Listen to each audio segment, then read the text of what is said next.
Ah, ça tourne. Bonjour les gens, bonjour, c'est Monos et bienvenue sur une nouvelle vidéo blabla du bazar de Monos. J'ai envie de vous parler de trois petites choses que j'ai acquises, plutôt il y a 2 mois à peu près. J'en ai pas fait de vidéo, enfin 2 mois, depuis mon déménagement on va dire. Puis j'ai envie de faire une petite vidéo pour vous parler de mes nouvelles acquisitions. Alors c'est pas grand chose, hein. Je vais pas parler de l'acquisition du matos box que j'ai eu, j'ai fait une vidéo.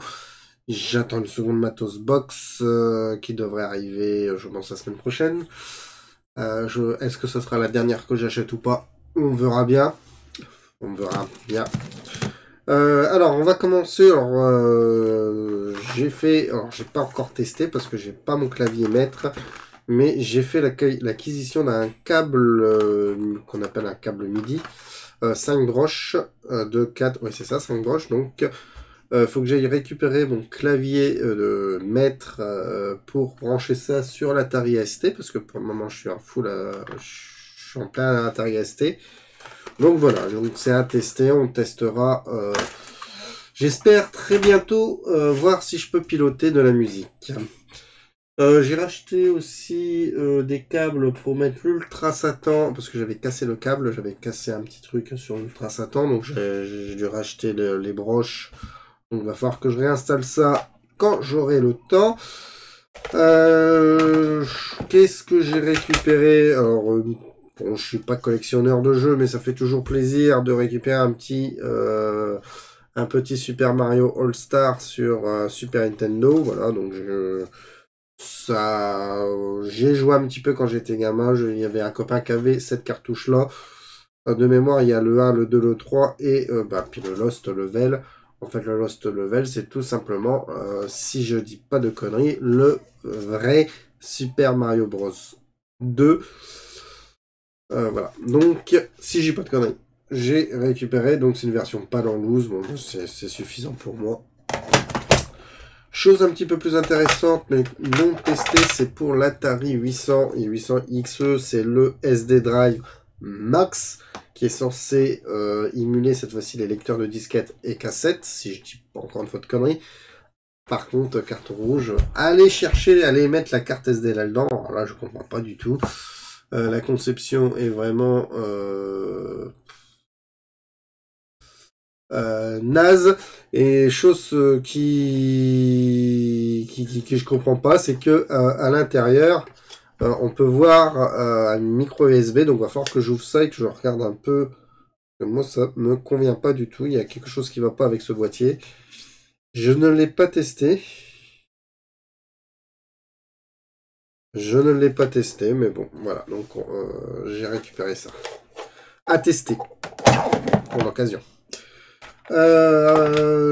Alors, pour ceux qui me suivent et qui suivent Michel Louvet, alias Old School is Beautiful, il n'y a pas si longtemps que ça, il a fait 2 vidéos sur le DC, la Dreamcast Adaptateur V2, voilà.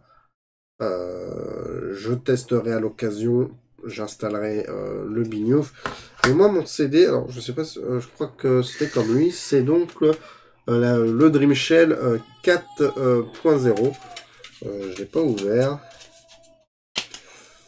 Voilà, donc, pareil, il faudra que je teste tout ça à l'occasion.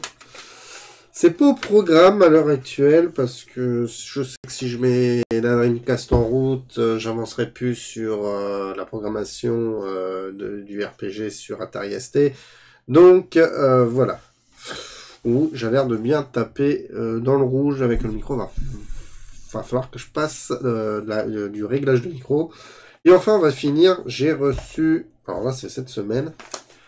J'avais commandé, je sais plus quand, un jeu ZX Spectrum végétable.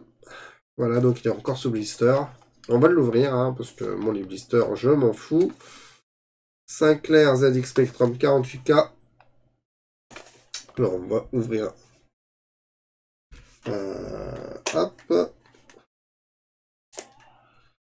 Voilà, je l'ouvre en direct avec vous. Voilà. Donc un petit homebrew. Je crois que c'est un match 3. Vous pouvez le récupérer gratuitement, si je dis pas de bêtises, pour le VIC-20. Si vraiment je dis pas encore de bêtises, parce que j'ai l'air de dire des conneries dans cette vidéo. Donc, pour ceux qui me suivent, qui connaissent pas le rétro, bah voilà, vous avez ici ce qu'on appelle une cassette audio. Et les cassettes audio, donc on pouvait enregistrer de la musique, mais pas que. Ça servait aussi de média pour les jeux vidéo sur les anciens micro-ordinateurs. Voilà. En gros, il y a quand même du son qui est enregistré et en fonction, je simplifie la chose, mais en fonction si c'était un son long ou un son court, c'était des 0 ou des 1 qui étaient retransmis à l'ordinateur et puis voilà, tout simplement. Bon, ça fonctionne pas tout à fait comme ça, mais ça vous donne une idée de la chose. Alors c'est des jeux qui sont très lents à charger à chaque fois, enfin c'est lent. Quoique des fois je me demande si c'est pas plus rapide que nos jeux actuels, parce que à chaque fois qu'on se bouffe les mises à jour, et je ne sais pas quoi. Donc voilà.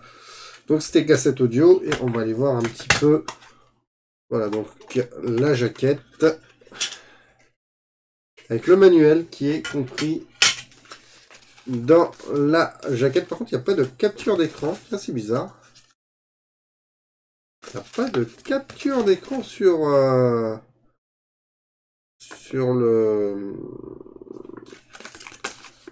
Voilà, le manuel, ça tient là-dessus, mais bon.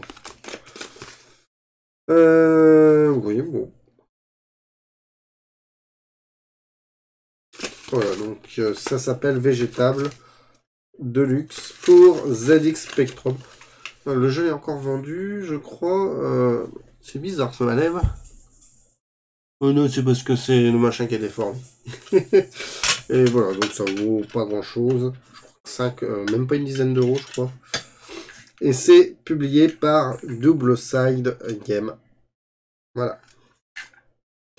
Voilà, donc c'est une petite vidéo blabla que j'avais envie de faire.